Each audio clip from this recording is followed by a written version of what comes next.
everybody, so today I'm going to teach you how to make these sensory bags with your students. These are really neat and super easy to make. The nice thing about these is they kind of serve multiple purposes. So you can use this as a calming tool when your student or your child is feeling upset, if they're feeling anxious, frustrated. These can also be a beneficial academic tool. So depending on how you make it and kind of what materials you put inside, you could use this for the students to practice spelling out letters. They can practice shapes and different things. So there's a lot of purposes to these, but today I'm going to teach you how to make them. And it's pretty cheap, and the materials you buy, you can probably make quite a few of them. I've seen people use different things like shampoo. Today we're going to use hair gel. So I like to use the ones that come in bottles like this and the squeezy bottles. I find that these are probably just the easiest. You could probably buy like a big jar of hair gel if you wanted to. Maybe even aloe vera gel. I've never used that, but I imagine it probably could have the same effect. But these are nice because the kids can just easily squeeze out the hair gel in their bags. And what I like to do usually when I make this is we kind of do a little bit of teamwork when we make it. So I'll usually do one with the student as like a model. So I'll kind of talk the student how to make it. And if I have a group, the other kids will sit and watch. Usually when I'm doing this activity, it's oftentimes during like a lunch bunch group. So sometimes we'll start off by kind of reviewing our week, how we're feeling, how our day's been going, and that's the opportunity for the kids usually to eat their lunch. And then whoever is done first, that'll be the student that I'll pick, and I'll have them come up with me and we'll make it together. So I'll talk the student through the steps, and I give them the materials and they make it, and the other kids kind of sit back and watch. And then afterwards, as the other kids finish their lunch, then they'll get to make it. And we always do teamwork because sometimes you're limited with the amount of supplies you have, like scissors or bottles of hair gel. So the kids have to work together, and one person will hold the sandwich bag while the other student is filling their sandwich bag with the hair gel. And it's just a nice way for the kids to kind of get a little silly, have some fun, but also they're building skills on what it means to talk each other through the steps, to work together. If they're getting frustrated, if the hair gel's not coming out, it's cute because sometimes the other kids will offer ideas like try hitting the hair gel against your hand to make it come out. So it's kind of neat. They're building a lot of other skills besides just building a fun craft. So in order to make these, the materials you're going to need are, again, hair gel. You want to make sure that you have a decent pair of scissors that are sharp and that can cut.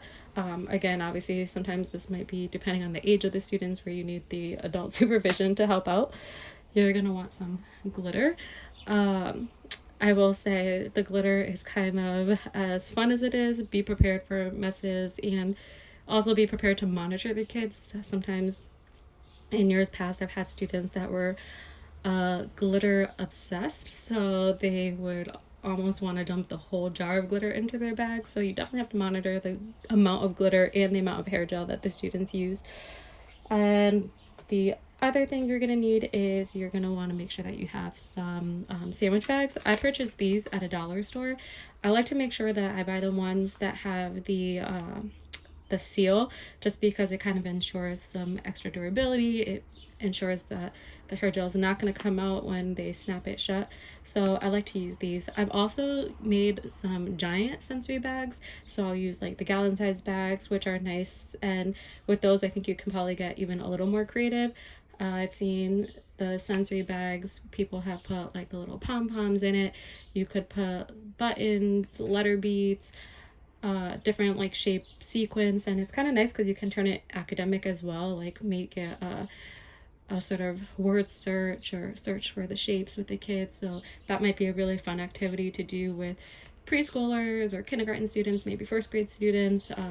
Maybe you could put letters or little beads that have numbers on it, and they can try to find the numbers, and then they have to write it on a piece of paper like 1 + 4 and then solve what the total is.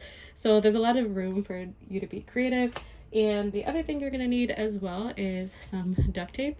I purchased this duct tape at Michael's craft store, and I used a coupon to get some extra percent off, but I also use my teacher discount as well. So the duct tape is fun because you can get creative. You can buy different duct tape. So in past years, I've had duct tape that has monsters on it, stars, Barbie, trolls from the movie Trolls. I've had duct tape that has had just solid color, but it's kind of cute because it allows the kids to sort of show their personality. I'll let them use more than one duct tape depending on how much I have.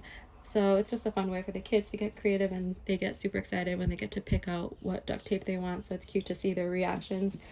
The glitter I purchased at Target. I've also purchased glitter at Michael's Craft Store. The dollar store is a really great place to go and look for glitter or materials at a cheap cost. Sometimes you can find the duct tape at the dollar store too. I had a harder time finding kind of fun pattern duct tape. I went to Target, I went to the dollar store, Five Below, but I wanted to find something that had like a fun, cool pattern for my students and, you know, in the future to use. And this I found at Michael's Craft Store. This type of hair gel, the squeezy bottle, for some reason I had a really hard time finding this. I'm sure you can find it on Amazon. In past years I've purchased this at Target, but for whatever reason I could not find the squeezy bottle. I could only find like the big jars of gel. So this, I actually ended up finding this at Family Dollar. It was a little bit more on the pricey side, but I like to buy the glitter that or the hair gel that has some color to it. So again, in the past years I've purchased hair gel like this that's purple, hair gel that's pink. This is kind of a blue color. I've purchased green hair gel. I did find hair gel at the dollar store, like Dollar Tree, but it was just clear and I wanted it to have a little bit of color to it. But I mean, the clear one works just as well because you'll put glitter and maybe even, I'm not sure how hair or food coloring would work, but maybe even food coloring might kind of add a little bit extra color. So to start, you're gonna have the students take a sandwich bag. These are just your regular size sandwich bags. And what I like about this box that I got is it comes with 55, so you can make quite a few of these bags, which is nice. You can maybe make a bunch for some of your teachers, your students. My kids, they always get to take this home, so it's a nice project for them to make in counseling. And I'll usually type up a little lunch bunch note that I package with this, and they take it home, and I tell them to make sure to give it to their parents so their parents can sort of better understand what we do in groups. So it shows them some of the progress and activities that we're doing, but it also gives them a purpose of why. And the parents can use this. Sometimes I'll make an extra one for the classroom so the teacher can keep it in the calming corner and the kids can use it. I always, when I make these and I bring it with the kids, I walk the kids back to class and I always sort of monitor where they put it. So I make sure to tell them this has to go in the backpack. We find a safe space in the backpack, usually like the front pocket, to put it in, just because you want to make sure that there's no like sharp pencils or anything that's going to poke a hole in it.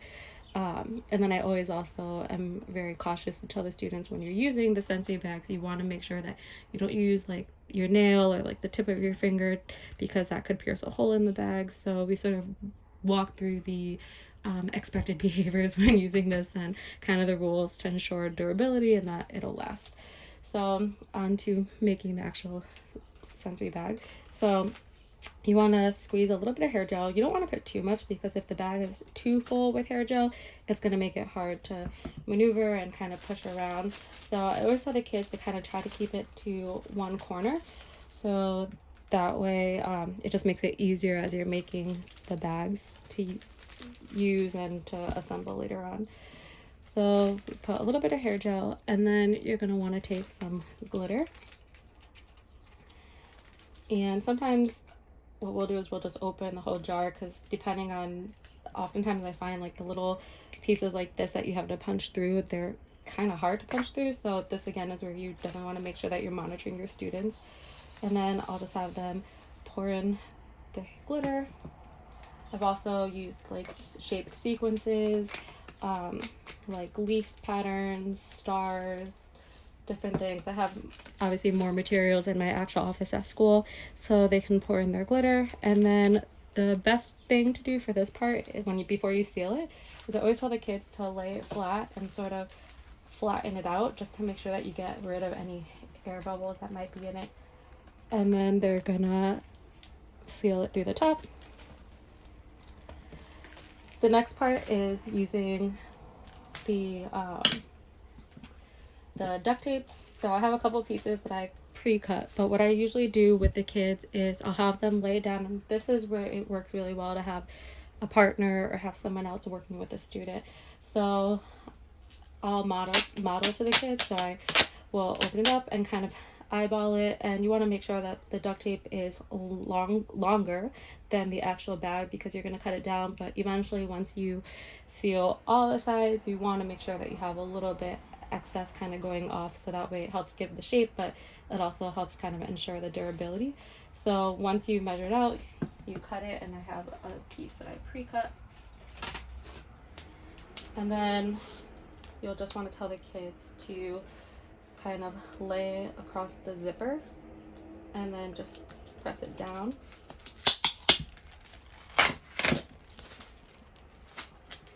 And then I always tell them to flip it over and just make sure that they press down on the bag so that it's like really stuck to the tape.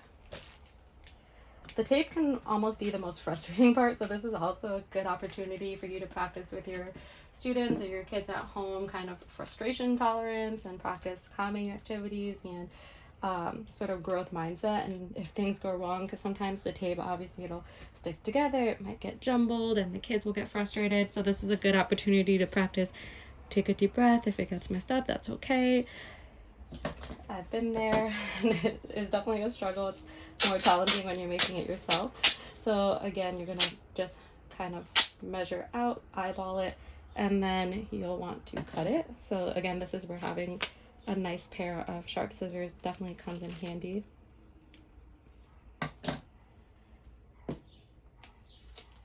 And then usually if I have another student helping, they'll kind of hold down the tape on the other end, just so that way it's not moving around.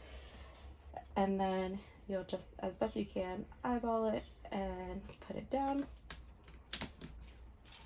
And then press the two ends together. If the kids kind of glue it or tape it down where there's a little bit of excess, like here, kind of showing a little bit over, I'll just have the kids, I'll tell them just fold it over, it's fine. And if it's like really noticeable, the nice thing about this is they can kind of just trim it afterwards, but usually if you fold it, that'll work just fine. So then for sake of time, instead of kind of doing the rest of the bag, I'll just talk you through. So then what you're gonna do is just like we did here, where we taped the two ends together. Once they have this side taped, then you just tell the kids repeat it on the other end. So then they're gonna repeat it here. So again, take your tape, kind of eyeball it. You want to monitor too that they're not using too much, because sometimes the kids, it's easy to go a little overboard and sometimes become a little wasteful. But let's see, to do this part off camera, it's a little hard to do when you're not doing it on your own.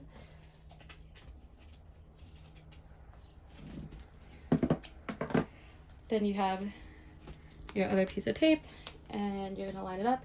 I like to tell the kids not to put it too much on the bag, because like you'll notice once you kind of get to the whole thing and assemble the whole bag, if they put the tape too much on the bag, then there's not going to be a big window space for them to actually move the gel around and the glitter. So I usually tell them to kind of try to put it a little bit off the edge, so that way they have more of a window space to work with. So we'll put it down, press it.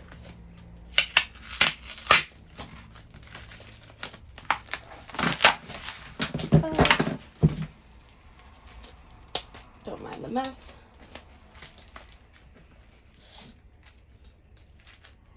And just try to peel this part off. There we go. So you can see it can be a little bit challenging, but this is a good opportunity for the kids to sort of work through some of that frustration. Some of the materials.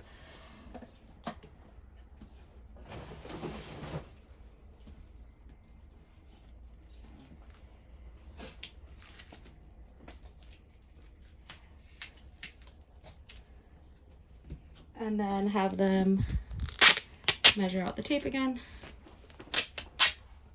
kind of eyeball it.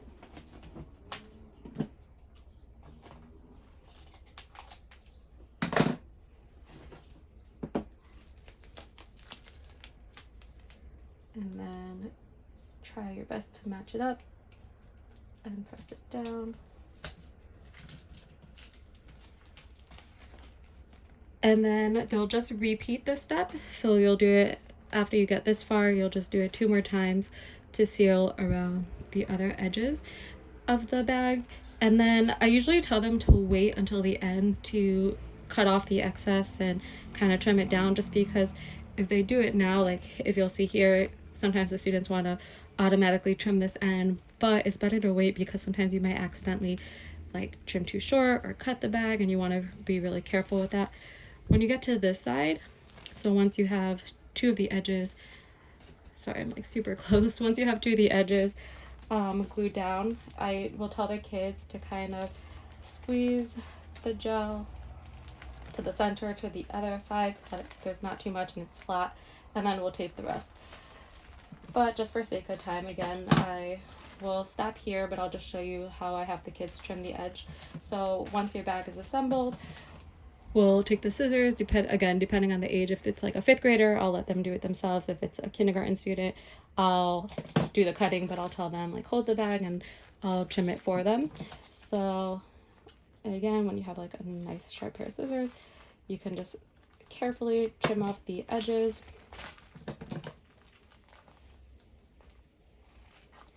Being mindful that you don't want to get too close to where the actual bag is, because again, then you'll sort of ruin the whole project. You can fold down the edges, and that's how you make the sensory bags. So once you finish the other 2 sides, you'll have something similar to this, and it's a cute activity. It's nice. Obviously this won't last forever. I've made these in the past, and probably within the end of the school year, maybe even into the next school year, obviously the gel will kind of dry up, but it does last for a decent amount of time, and the kids really love it. It's fun to do. At my office, I have a bunch of different types of glitter. I have star-shaped glitter, tons of different colors, so it's cute because the kids will pick which color they want. Sometimes my students are really smart and they come up with really good ideas on their own, and we do like a lot of zones of regulation in my building, so it's cute because sometimes the kids will make the sensory bags, but they'll use specific colors, so it'll be their toolbox strategy, and they'll say, oh, this is my toolbox strategy when I'm in the red zone, and they might use like red duct tape or red glitter and sequins. So it again is cute to see their creativity, and you can talk with them about when is the time that you might use a strategy like this, how do you think this will be helpful for you. And it's nice when you do something like this in a group because it gives other kids ideas as well. But I also like to help not only normalize the feelings for my students, but we also connect. And sometimes I'll tell the kids, oh wow, look at that, you both came up with a similar idea and you both thought of the same thing of how you'll use this. Sometimes I'll even highlight an idea another student had of, wow, I never even thought of using this for that idea. That's such an awesome way to use this. And one of the things I got into a habit this past school year of doing journaling with my students. So every time we had a lunch bunch group, if we were learning a new strategy, I had the kids take their journals out. So the thing we would do before we actually did the activity was we would talk about what we were going to make that day, and then we would talk about when would this be useful, how would this be useful for you, how could this be a coping tool. And the kids would go around and share the ideas, and then I would pass out their folders with their journals. So I actually made journals for them that focused on 3 different type of coping tools. So we had sensory tools, thinking tools, and calming tools, kind of again connecting it back to zones of regulation. And this would be maybe a sensory tool. So what the kids would do was they would open up to their journals in the section that had sensory tools, and I had a page with just a bunch of lines where every week when we would do a new coping tool, they would add it in their journal. So they would add sensory bag in the page related to that specific type of toolbox strategy, and then once they added it, we would put our folders away, and then that's when we would get going on the fun activity, the fun craft for the day. But the nice thing about that is at the end of the school year, the students have a really beautiful journal filled with so many different types of coping strategies that we did throughout the school year. And oftentimes I'll hold on to those and I'll give it usually to the parent. So if we're having like an IEP meeting at the end of the school year or a PPT, I'll give the parents that activity or that resource, and I'll make a copy for myself so that way I have it to refer to with the students for the next year. So I'll save it, and for each student I keep my own personal counseling file on them, and I'll stick it in their file. And in future years, if I'm working with that student in the elementary school, I have that resource to go back to, or I can make a copy for the classroom teacher.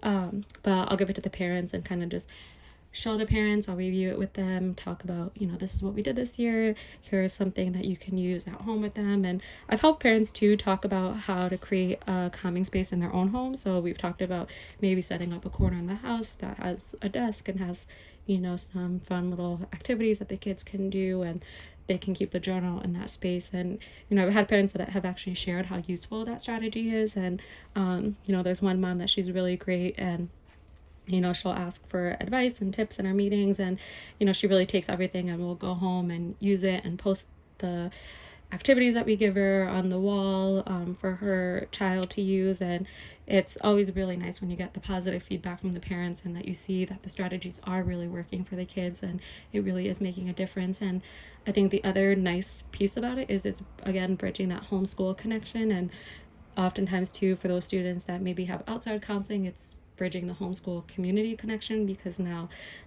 you can collaborate with their therapist outside of school, and the therapist can sort of reinforce what you've been doing with them in school, talk to them about the strategy, maybe recreate the strategy for them as well. So there's a lot of benefits to something like this, and it's sort of crazy when you think about how something as simple as a sensory bag with a sandwich bag, some glitter, and hair gel and duct tape can actually go so far and do so much for the kids.